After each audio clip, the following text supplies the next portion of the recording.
This is the Libertyy Belle B-17 here at Mather Field, and we're going to take a little trip on this in a bit. You can see people getting going there. They got a flight at 11 o'clock. We might be able to get on that, but then if not, then we'll have to come back and go. But this is the Libertyy Belle B-17, World War II bomber.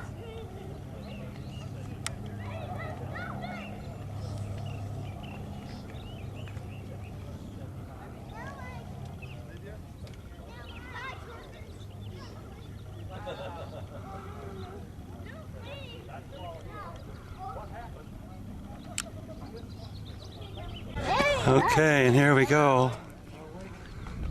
There's Jim. We're going to get our pre-flight going here. All right, and everybody that's flying, I'm going to go ahead and start and give you a little briefing on the history of the airplane. This airplane was built in August of '45, came on right at the end of the war, never saw any service at all. The government sold the airplane new out the factory door for $2,000 to the smelter. The smelter doubled the price to $4,000, sold it to Pratt & Whitney, and they took the airplane and modified it tremendously, moved the cockpit back 47 inches, put a fifth engine in the nose, which was an experimental T-64 turboprop, used it as a turbine engine test bed up until 1967, donated it to a museum in Connecticut where a tornado kind of had its way with it, broke the airplane in half right here at the ball turret. And we got the airplane 13 years later, spent another 13 years and $4.5 million to restore it. It's painted in the colors of the original Libertyy Belle that flew 64 missions with the 390th Bomb Group based in Framingham. And our founder, Don Brooks, his father was the original tail gunner on the Libertyy Belle and always dreamed of growing up and restoring an airplane as a tribute to his father and certainly all of our World War II veterans. Once we get on board for the flight, we'll get everybody in a seat and a seat belt for takeoff and landing, bring you some earplugs, which you'll appreciate as well. And as soon as we get airborne, I'll come through the airplane, give you a thumbs up. That's your cue to get up. The airplane's all yours. We'll do just the opposite with the thumbs down when it's time to get back to your seat for landing. The seat you take off in doesn't have to be the seat you land in.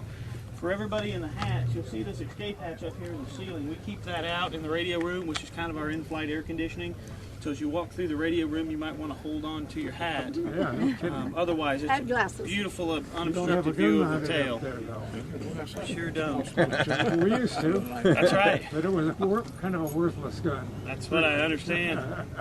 As you get up to move around, I mean, it's a smooth flight today, they tell us, but as you get up, obviously creature comforts wasn't the order of the day. There's plenty of places to bump your head, and we do collect a little DNA from time to time, so you might want to hold on to something as you go back and forth. Most importantly, we travel the country. We share this with veterans, their families, and enthusiasts, which is truly what it's all about. It's a living history museum that's very expensive to operate and maintain, and you all alone coming out to fly are the ones that allow us to offset some of that cost, continue to fly and share it, not park it. Also, we have some veterans here. We want to give you guys a round of applause for that. When we get back, we're going to get you to autograph this thing for us as well.